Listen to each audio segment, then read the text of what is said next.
in the Apple case, we've had a number of statutes passed that clearly could have envisioned Apple being forced to turn over these codes or make them available. We didn't do it. And so when we had opportunities on legislation that was modern, that was at least could be considered to be aware of encryption technology, we did not take action. We considered it. We talked about it. We didn't do it. And so the idea that the All Writs Act, a 1790 legislation, should be applied is something that I think the courts are going to reject when it gets to the Ninth Circuit. But one of my concerns is more basic. Statutes, whether done by Congress or not, still have to pass the test of the First, Fourth, and Fifth Amendment.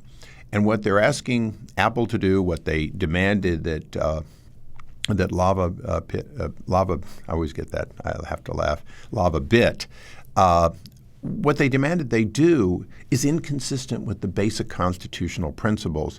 And that's where you have to look at, I'll be candid, the late Justice Scalia, when he said more or less that the Constitution anticipated some criminality in exchange for liberty.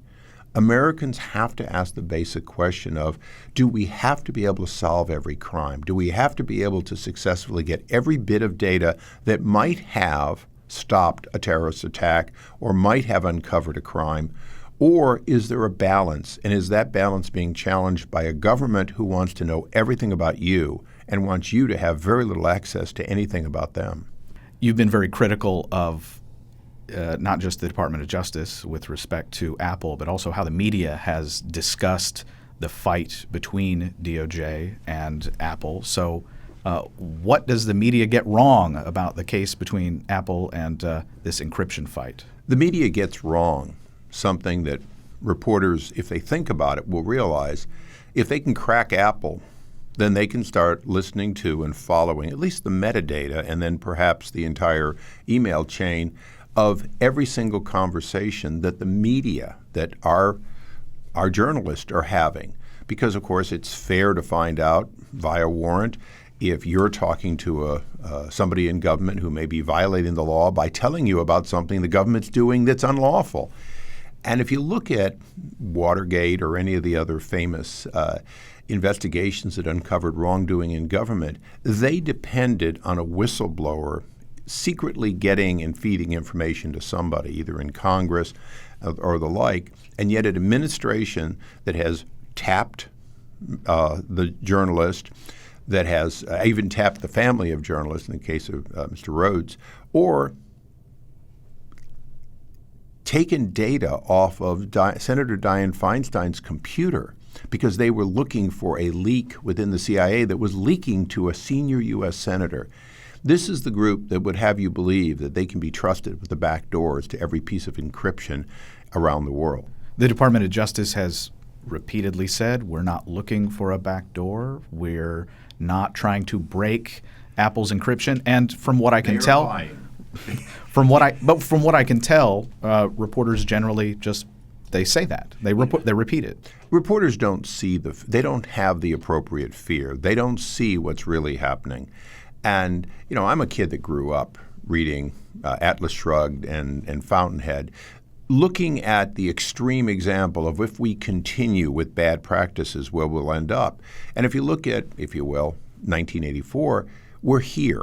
We now have the ability in the world of the Internet of Things, we have the ability to track everyone's whereabouts. We have mics that can be made hot on your phone, on your Echo at home, on your television, so they can see and listen to you everywhere.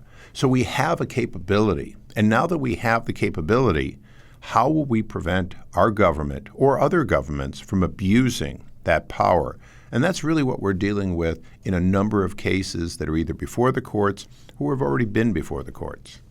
All right. So the message that you talked to NPR's David Green recently, and the clear message was that the government lies to you.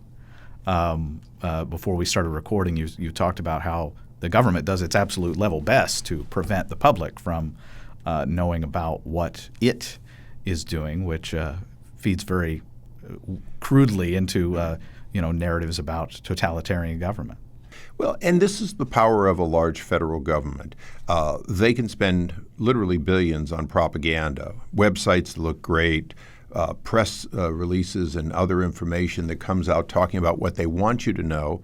Well, in fact, everyone from the former Secretary of State, Hillary Clinton, to people involved in Solyndra are doing everything they can to evade your knowing what they're saying when they're doing something wrong or at least misleading the public. And it's critical that in fact, we reverse this trend. The American people have a right to know where their dollars are being spent and what people in government are saying. It's not the other way. And it's not a new case.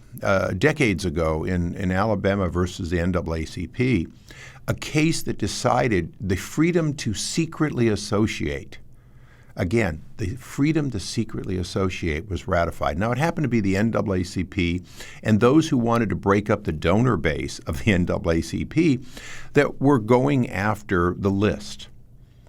Well, what's the difference between that and knowing that you and I are talking, or that 100 of us have formed a group, not to take down our government, but to talk about the injustice of our government? If you can track one, you can track them all. And yes, we had an FBI director who came before our committee, and he was talking about one terrorist who was dead. But in that, he was very telling. He started talking about all the other cases, 175 of them in New York alone. This is not a capability to be used once, and Apple is not one company. In the case of LavaBit, they went out of business after they were ordered to essentially render their product useless by turning over the keys to what had previously been a secure ability for you and I to email. Essentially saying your business model doesn't meet our needs. Again, your government wanting to drive out anyone who will not meet their needs. And, just to put it in perspective, people talk about a slippery slope. Well, let's talk about one. We get all these back doors, and these back doors are mandated. Then that takes care of national security, a terrorist. Next thing you know, of course, it's a drug bust. We had the district attorney from New York who said he needed it for all of his drug cases. Well, now the next thing we get into is a disgruntled ex-wife in a child custody case. Why can't they use it? No real difference between civil rights and criminal rights. And you keep going down to where it's simply a lawsuit between the two of us, and I get to discover everything. Where do we stop in your ability to be private? Our founding fathers assumed that 5 people went into a room and they had a private discussion. In this day and age, what the courts are trying to be asked is, will you take away that right so that because you go in the room and there's a TV in the room, there's an echo in the room, well, then why can't we listen to you? Cannabis dispensaries in the states that have legalized marijuana for certain purposes have had difficulty operating within the banking system. The Federal Reserve Bank of Kansas City has denied a master account to a credit union that was going to exist largely for the use of cannabis businesses. What problems does that pose, and what is the federal role in trying to accommodate businesses that are operating legally within their states? States have an ability to regulate for reasonable purposes the solvency of banks.